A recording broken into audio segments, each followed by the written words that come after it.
before you have spent 10,000 hours writing songs, that will happen. But it really does happen after you've spent the 10,000 hours or 80 hours that Kris is talking about on a song. You know, that ability to sit in a room and have something come and really be able to handle it and know almost unconsciously how to write that idea so that it works both in and of itself and commercially is something that you internalize after a long time of doing something. You know, Michael Jordan ran down the court and flew through the air and put that basketball in the net because of all the work that he did previously. He didn't step out and do that night for the first time. Play another song here. Every now and then, just talk. This is writing for movies in a nutshell. Every now and then we'll get, you know, they'll send us a script. They won't even send us anything about the film. They'll send you a script, and you just look at the script, and then they'll say, hey, we want something. There's a scene here we would need you to write for, and I need you to write this. A while back there was a movie, Moose on the Loose was the name, that tentative title of the track, the movie rather. So they said, they sent me the script, and I read it, and it was about a dog who was a hip-hop star, and he was full of himself, and he was like kind of cocky, and he went up, you know, and got on stage, you know, he's like telling everybody what to do, and nobody liked him really, and he got up on stage, and a light fell on his head when he was he was making a movie, in the movie he's making a movie, and a light falls on his head, and he forgets who he is. And so they wanted me to write a song about a dog who was homeless and had lost his way, and they wanted it to be New Orleans. He said, make it like sort of Dr. John, or like or what's his face, Randy Newman asked to as well. So I wrote this for it. These are dog days, don't you know it? Ain't got nothing in my pocket, ain't got no place I can blow it. Sometimes you know it seems like I'm just a bus for fleas, and I have the worldly idea where life's going. Yeah, these are dog days I've been living. Everybody else keeps taking, and I'm the only one that keeps giving. Sometimes I feel so low, just like a dog ain't got a bone. Yeah, like somebody else done rolled all my sevens. Oh, but I know that ain't right, 'cause I've seen a better life. Hey, deep inside I'm an Irish setter. Oh, and there's this poodle that I know down on 33rd and Oak, and she says, come on over here, I'll make it better. Ah, but these are dog days, ain't got no money. You see, if I had my son that showed up, that pooch would be my honey. But for now I gotta be just happy being me. Oh, these are dog days, doggone down and dirty. Beep, beep, beep, beep, beep, beep, beep, beep, beep, beep, beep, beep, beep, beep, beep, beep, beep, beep, beep, beep.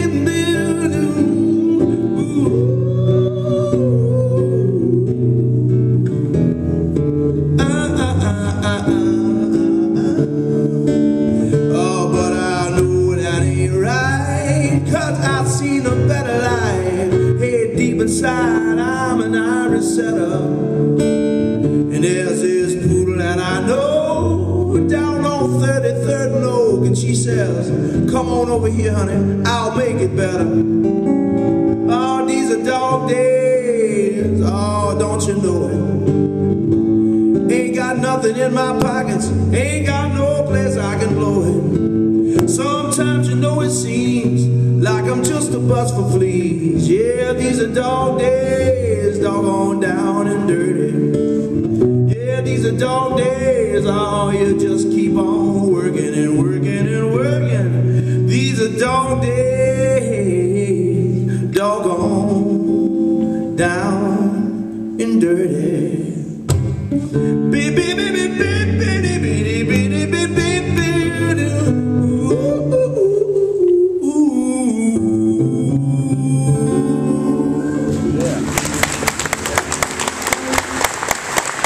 Specifically for a scene that they gave me thanks guys, for a scene that they gave me in the movie, you know, so they gave us parameters, they said, you know, the whole thing, so they gave us an outline of what it was, so it was a good target hit. Now, writing for television and film, a lot of times they want you to be what's called derivative. If you're writing for a scene or something, or a part in a TV show, where they say, hey, this is what the character's going to be doing, this, that, and the other, a lot of times they want you to be derivative. They don't want you to be right on the script and write the story that you're seeing in front of your eyes. They want to write a song that feels like they found it and used it for that scene. Not that you directly wrote it for that scene. You know what I'm saying? It's kind of that kind of thing. You know, it's more derivative. I call it derivative. So, same thing goes for movies. You know, a lot of times they don't want that. They don't want you to write down in a scene. They want to pull they don't want the feel of a song, not what it's saying, more or less. You know what I mean? That kind of thing. So.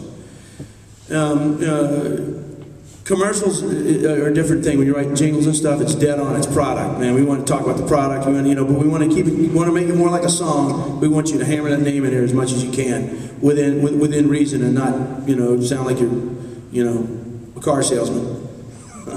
So anyway, I'm thinking about resources. Can I jump around a little bit? Jump around. We're talking. About resources for you all. There's a couple of books that I would recommend highly, especially if you're interested in Nashville. It's by Sherry Bond, B-O-N-D. It's called The Songwriter and Musician's Guide to Nashville. It's really priceless. The Craft of Lyric Writing is an old standard. Who's that? Sheila? Sheila Davis. Sheila Davis. I read that before I came to Nashville. I thought that, oh no, everybody's going to have the secrets now. Right. Well, they buy the book. Not everybody reads it. They buy the book. But Sheila Davis is. And then if you're curious about contracts or the business or publishing deals and that kind of stuff, I recommend the Musician's Business and Legal Guide, edited by Mark Halloran and the California Bar Association. It's a very readable but also technically accurate book about contracts, all kinds of contracts. Local resources also. Loyola University has a music industries program, which may or may not be your cup of tea, but I encourage you to look at their website, see if they have events. They oftentimes have visitors who are in the business, who are current and relevant today. You could go and attend those appearances and pick up some hot tips, I'm sure. It's all about hot tips. Oh yeah, it really is. Yeah, we're looking for hot tips all the time, and we're like, I think one of the things that really bothered me on when I read The Craft of Lyric Writing, which I loved, but I was so thought when I was reading it that she was the total, complete expert. And one thing that she didn't like was feminine rhymes in songs. And Driving Me Crazy, Let's Go Baby, she didn't like that. And so I tried to avoid those because I thought that was wrong for a long time. So you can't really believe there's really no expert but you in some sort of weird way, if you know what I mean. What you are is going to be a sum of everything that you can find and read, and everything that you can learn about songwriting. YouTube, sometimes you learn the dumbest things from somebody on YouTube that looks like a complete idiot has a great little piece of wisdom that you go, that's a tool I can take with me on my next writing appointment, Exhibit A. Hey, there's a story, this will just take 1 second, but there's a book I read called Moonwalking with Einstein. It's about this guy that goes to New York to write about all these genius people that can memorize a deck of playing cards in 30 seconds, and the guy says, it's all tricks. He talks to the main guy, one of the best memory professionals in the world. He says, it's all tricks, man. We have average minds. We all have 1 billion brain cells. We all have 1 trillion connections and synapses and all that other stuff up there. And that we can all do anything like that. We can all learn how to do it. And he was looking for Britney Spears so he could teach her how to do it so she could prove to the world that anybody could do it. But in this book, it has 3 things that I think are so important for us to remember. The OK plateau is the worst place to be. And believe me, I've sat on that OK plateau going, well, trying to play the guitar, the piano. Man, I'm never going to be as good as Craig at playing guitar, singing. So why should I'm just a lyricist. I'll just be a lyricist, and I'll just stay comfortable here on the OK plateau. And I stayed there, and I would say, no, I'm going to learn how to play guitar. I'd play for a while, I said, it's too hard. I'd quit. I wouldn't fight my way through that ceiling. And so the second part was, that every ceiling is perceived, okay? It's a perceived ceiling. You can claw your way through it if you're willing to fight hard enough and work hard enough to make it happen. But you have to fight your way through that ceiling to get to the next plateau. And then the last part of it that was so good in that book was, the more you catch, the bigger the net. The bigger the net, the more you catch. So if you can read, study, write, work, and really believe in yourself, you can take that, what you learn today, you can take to tomorrow. If you don't learn it today, you have to learn it tomorrow. So anyway, that's... Good song, man. Read. Yeah. You know, I think that it's a lost art. Reading. Yeah, it is. But, you know, as writers, You have to. your life is not that rich. I am talking to myself. And so what are you going to fill your songs with? A little bit of fantasy, but also we live inside of other people's brains and lives by reading fiction and reading great stories and things like that. So, you know, whatever your like is, whatever your tastes are, just pour yourself into reading periodically, every chance you can. You got to fill the well to whatever that old cliche is. You know what I'm saying. If you don't read, it also exercises your facility with language, which is what lyrics are. And although it may look like every song is about a tailgate and a bonfire, there are oftentimes emotional currents under those details that real lyric writing at a high level is putting in place there. So you want to develop that side of yourself as well. Just read. All right. So I got together with this guy. He had just started to maybe get a little buzz going. Word was that Jason Aldean was going to cut a song of his called "My Kind of Party." We were at the same publishing company, and we were introduced in the hallway. And the next week, we had an appointment together, and we sat down and we started to talk. And he told me about what was going on in his life. And we just talked about it for about 90 minutes. And as he was talking, I was writing down some of the little details, and he was strumming the guitar a little bit. And we fell into this very autobiographical song, and I'm very grateful for it. It turned out to be my first #1. It is a Brantley Gilbert song called "You Don't Know Her Like I Do."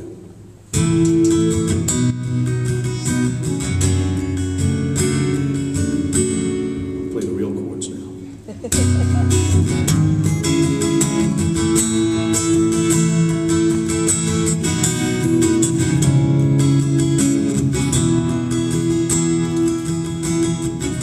Hey, old friend, thanks for calling. It's good to know somebody cares.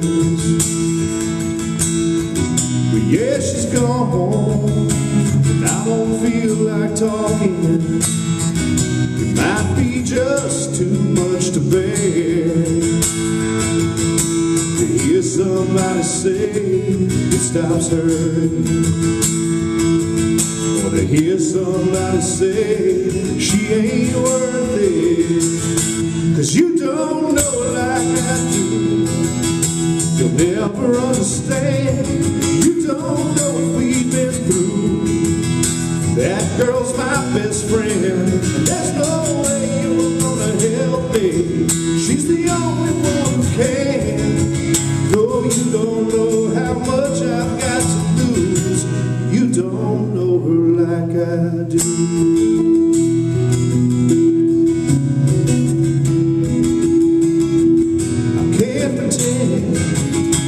Drowning in these memories, it hurts my soul with all the little things.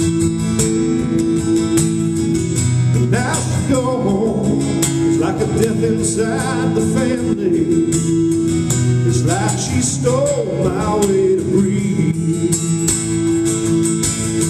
So don't try to tell me it stops hurting. Don't try to tell me she ain't worth it. 'Cause you don't know her like I do. You'll never understand. You don't know what we've been through. That girl's my best friend. There's no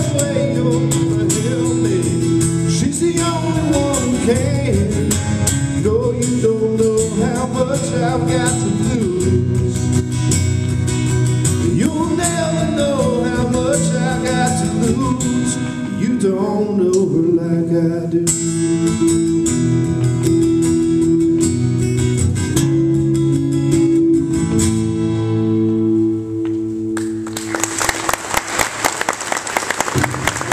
Thank you very much.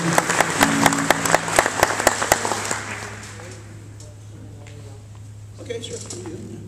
Yeah, we're going to take a little break and we're going to collect some questions, and we'll do some question and answer after this. So. If you have, tell them if they have a question, put it on the card. Oh yeah, if you guys have any questions, put them on the cards, and we're gonna look at them and bring them over. Where we bring them? Bring them to this table. Over there to Jennifer.